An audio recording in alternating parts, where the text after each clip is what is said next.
ಸಾವಿನ ದವಡೆಯಲ್ಲಿರೋ ಅಮಾಯಕನ್ನು ಉಳಿಸಬೇಕು ಅನ್ನೋ ಉದ್ದೇಶವೇ ಹೊರತು ನಿಮ್ಮನ್ನು ಅವಮಾನ ಮಾಡಬೇಕು ಅಂತಲ್ಲ ಸರ್. ನಿಮ್ಮ ಪ್ರಕಾರ ಒಬ್ಬನ ಅರೆಸ್ಟ್ ಮಾಡೋದಕ್ಕೆ 100 ಜನ ಪ್ರಾಣ ಕೊಡಬೇಕು ಅಂತಾನ, ಇಲ್ಲ ನಿಮ್ಮ ಹತ್ರ ಅಧಿಕಾರ ಇದೆ ಅಂತ ಒಬ್ಬ ಪ್ರಜಾಪ್ರತಿನಿಧಿನ ಅಡ್ಡಿ ಮಾಡ್ಬೋದಾ? ಕೇಳಿದ್ರಿ ಆರೋಪನ ಅಪರಾಧಿ ಹಿಡಿಯೋ ನೆಪದಲ್ಲಿ ನಾಗರಿಕರ ಮಾಡೋಮ. ಎಕ್ಸ್ಕ್ಯೂಸ್ ಮಿ ಸರ್, ಅಪರಾಧಿಗಳನ್ನ ಹಿಡಿಬೇಕಾದಾಗ ಮುಂಜಾಗ್ರತೆಯಾಗಿ ಸ್ಲಿಪ್ ಡೌನ್ ನಡೆಸಿಕೊಟ್ಟಿದ್ದೀವಿ.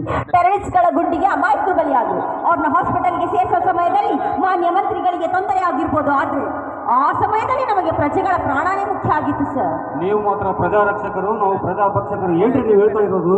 ನಮ್ಮ ದೃಷ್ಟಿಯಲ್ಲಿ ಸರಿಗಂಡಿದ್ದನ್ನ ನಾವು ನಿರ್ದಾಕ್ಷಿಣ್ಯವಾಗಿ ನಡೆದುಕೊಳ್ಳೋದು ನಮ್ಮ ಡಿಪಾರ್ಟ್ಮೆಂಟ್ ನಮಗೆ ಕೊಟ್ಟ ಟ್ರೈನಿಂಗ್ ಸರ್. ಅದು ಯಾರ ಹತ್ರ ಯಾವ ರೀತಿ ಮಾತಾಡ್ಬೇಕು ಅನ್ನೋದು ಬಿಹೇವಿಯರ್ ಕಲ್ತ್ಕೊಳ್ರಿ. ನಿಮ್ಮಿಂದ ಕಲ್ತ್ಕೊಳ್ಳೋದು ಏನೂ ಇಲ್ಲ. I know rules and regulations better than you. Don't try to teach me. Agni cool down, Agni cool down. Why should I cool down sir? Y?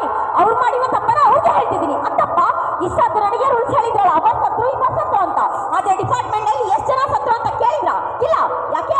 ಅವ್ರ ನಿಮ್ ದೃಷ್ಟಿಯಲ್ಲಿ ಮನುಷ್ಯರೇ ಅಲ್ವಾ? ಎಲ್ಲ ಮುಗಿದ ಮೇಲೆ ಪೊಲೀಸ್ ಅಧಿಕಾರಿಗಳು ಸತ್ತ ಮೇಲೆ ನೀವು ಬರ್ತೀರಾ ಅವ್ರ ಚಿತೆಗೆ ಬೆಂಕಿ ಇಡೋಕೆ. ಬೆಂಕಿ ಎಲ್ಲಿ ಏನು ಅನ್ಯಾಯ ಅತ್ಯಾಚಾರ ನಡೆದ್ರು ಜನ MLAಗೆ ಮಿನಿಸ್ಟರ್ಸ್ಗೆ ಫೋನ್ ಮಾಡೋದಿಲ್ಲ, ಮೊದಲು ನಮ್ಮ ಡಿಪಾರ್ಟ್ಮೆಂಟ್ಗೆ ಫೋನ್ ಮಾಡೋದು. You know why? Because we are the real servant. ನಿಮ್ ಡಿಪಾರ್ಟ್ಮೆಂಟ್ ಇರೋದು ನಮ್ ಕೈ ಕೆಳಗೆ ಅನ್ನೋದನ್ನ ಮರಿಬೇಡ್ರಿ. ನೋ, ಪೊಲೀಸ್ ಯಾರು ಗುಲಾಮ್ರಲ್ಲ. ಈಗ ಹಾಕಿ ದೇಶದ ರಕ್ಷಣೆ ಗುರ್ತು. ಅಶೋಕ ಚಕ್ರ ಇರೋ ಈ ಬೆಲ್ಟ್ ಯಾಕೆ ಕೊಡ್ತೀರಾ ಗೊತ್ತಾ? ಹೀಗೆ ಶಾರ್ಟ್ ಮಾಡ್ಕೊಂಡು ಸ್ಟೈಲ್ ಆಗಿ ಓಡಾಡೋಕ್ಕಲ್ಲ, ಅನ್ಯಾಯನ ಎದುರಿಸಿ ನಿಲ್ಲೋಕೆ. ನಿಮ್ಮ ಮಕ್ಕಳನ್ನ ಕಿಡ್ನಾಪ್ ಮಾಡಿದಾಗ ಪೊಲೀಸ್ ಬೇಕು, ಎಲೆಕ್ಷನ್ ನಡಿಬೇಕಾದ್ರೂ ಪೊಲೀಸ್ ಬೇಕು. ನೀವು ಎಲೆಕ್ಷನ್ ಅಲ್ಲಿ ಗೆದ್ರೂ ಪೊಲೀಸ್ ಬೇಕು, ಸೋತು ಅಪೋಸಿಷನ್ ಪಾರ್ಟಿನಲ್ಲಿ ಇದ್ರೂ ಪೊಲೀಸ್ ಬೇಕು. ನಿಮ್ಮ ರಾಜ್ಯಕ್ಕೆ ಒಳ ಜಗಳದಲ್ಲಿ ಹಿಂದೂ ಮುಸ್ಲಿಂ ಗಲಾಟೆ ಎಬ್ಬಿಸಿ ಕರ್ಫ್ಯೂ ಜಾರಿಗೆ ತಂದು ಸಾವಿರಾರು ಅಮಾಯಕ ಜನರು ಸಾಯ್ತಾ ಇದ್ರು. ಅಲ್ಲಿ ಅವರಿಗೆ ಪ್ರೊಟೆಕ್ಷನ್ ಇಲ್ಲದೆ ಇದ್ರು ಪರವಾಗಿಲ್ಲ, ನಿಮ್ ಪ್ರೊಟೆಕ್ಷನ್ಗೆ ಪೊಲೀಸ್ ಬೇಕು. 5 ವರ್ಷಕ್ಕೊಂದ್ಸಲ ತಟ್ಟೆ ಹಿಡ್ಕೊಂಡು ಓಟ್ಗೋಸ್ಕರ ಭಿಕ್ಷೆ ಬೇಡ್ತೀರಾ, ಆದ್ರೆ ಓಟು ಕೊಟ್ಟವರು ಯಾರು ಅಂತ ಅವರ ಕಷ್ಟ ಸುಖ ವಿಚಾರಿಸಲ್ಲ. ಈ ರೀತಿಯೇ ಬಂದು ನೀವು ಪೊಸಿಷನ್ ಅಲ್ಲಿ ಕೂತಿದ್ದೀರಾ. ಬಟ್ ನೀವು ಸಾವಿರಾರು ಜನರ ಸಭೆಗೆ ಹೋಗ್ಬೇಕು ಅಂತ 100 ಜನರ ಸಾವಿಗೆ ಕಾರಣವಾದ್ರೂ ಪರವಾಗಿಲ್ಲ, ನೀವು ಸಭೆಗೆ ಹೋಗ್ಲೇಬೇಕು. ಇಲ್ಲ ಅಂದ್ರೆ ನಿಮ್ ಪಾರ್ಟಿ ಎಲ್ಲಿ ಬಿದ್ದೋಗುತ್ತೋ ಅನ್ನೋ ಭಯ. ಇಷ್ಟೊತ್ತಿನ ಮಾತಾಡಕ್ ಬಿಟ್ಟಿದ್ದೆ ತಪ್ಪಾಯ್ತು, ಇನ್ನೊಂದು ಮಾತಾಡಿದೆವು ಸಸ್ಪೆಂಡ್ ಮಾಡ್ಬಿಡ್ತೀನಿ. ಹಾ, ಸಸ್ಪೆಂಡ್? ನಿಮ್ಮಂತ ಕಚಡ ರಾಜಕಾರಣಿಗಳಿಗೆ ಇರೋ ಯೋಗ್ಯತೆ ಒಂದೇ. ನಿಮ್ ತಪ್ಪನ್ನ ನಿಮ್ಗೆ ಎತ್ತಿದ್ದು ಹೇಳೋನ್ನ ಕಂಡ್ರೆ ನಿಮ್ಗೆ ಆಗೋದಿಲ್ಲ. ಏಯ್, ಮರ್ಯಾದೆ ಕೊಟ್ಟು ಮಾತಾಡು. ಏನು ಮರ್ಯಾದೆ? ನೀನು ನನಗೆ ಮರ್ಯಾದೆ ಹೇಳ್ಕೊಡ್ತಿದ್ಯಾ? ನಿನ್ ಯೋಗ್ಯತೆ ಏನಂತ ನನಗೆ ಗೊತ್ತಿಲ್ವಾ?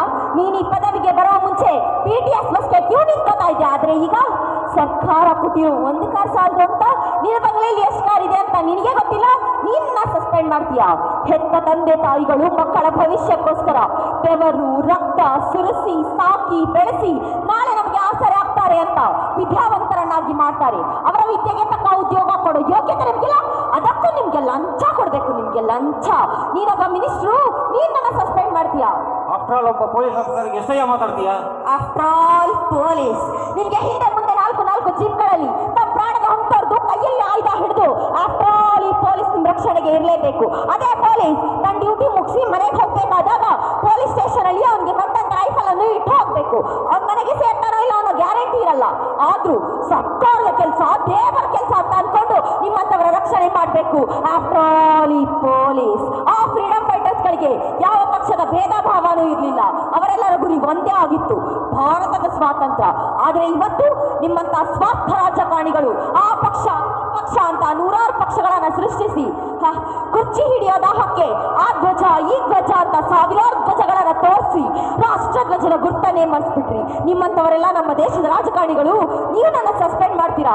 ನಿಮ್ಗೆ ಖಾದಿ ಇದ್ದೇ ಇದೆ, ಜೊತೆಗೆ ಖಾಕಿನೂ ಹಾಕೊಂಡು ನೀವೇ ರಾಜ್ಯಭಾರ ಮಾಡಿ, ನಾವು ಕಾವಿ ತಟ್ಕೊಂಡು ಭಜನೆ ಮಾಡ್ತೀವಿ. ಭಜನೆ. ನೀವು ಇದೇ ರೀತಿ ರಾಜ್ಯ ಆಳ್ತಾ ಇದ್ರೆ ಜನ ರೊಚ್ಗೆದ್ದು ಮೆಟ್ಟಲ್ಲಿ ಫೈರ್ ಅಂತ ಹೊಡೆದು ವಿಧಾನಸೌಧ ಮುಂದೆ ನಿಮ್ಮನ್ನ ಬರೀ ಫುಟ್ಗೋಸಿ ನಿಲ್ಲಿಸ್ತಾರೆ. ಆವಾಗ ಬೇಕು ಈ ಪೊಲೀಸ್. ಸುಮ್ಮನೆ ಬಿಟ್ರೆ ಮಾತಾಡ್ತಾನೆ ಇದೆಯಲ್ಲ ನೀನು. ಯಾಕೆ? ನಿಮ್ಗೆ ನಿಜ ಹೇಳಿದಕ್ಕೆ ಮೈಯೆಲ್ಲ ಉರ್ದೋಯ್ತಾ? ಯಾವ ಅಧಿಕಾರದಲ್ಲಿ ಆಫೀಸರ್ಗೆ ಅನ್ಯಾಯ ವಿರುದ್ಧ ಮಾತಾಡೋಕೆ ರೈಟ್ಸ್ ಇಲ್ವೋ ಆ ಡ್ಯೂಟಿ ನನಗೆ ಬೇಕಾಗಿಲ್ಲ. Mister home minister, you are here for only 5 years. ಅದು ಗ್ಯಾರಂಟಿ ಇಲ್ಲ. I can be in office for another 30 years, but I don't want to continue this labour job. ಈ ಗುಲಾಮ್ಗಿರಿ ನನಗೆ ಬೇಕಾಗಿಲ್ಲ. I am going to dismiss you. Who the hell you to dismiss me? Huh? Who the hell you to dismiss me? I am deserving my job. ಧನ್ಯವಾದಗಳು. Thank you.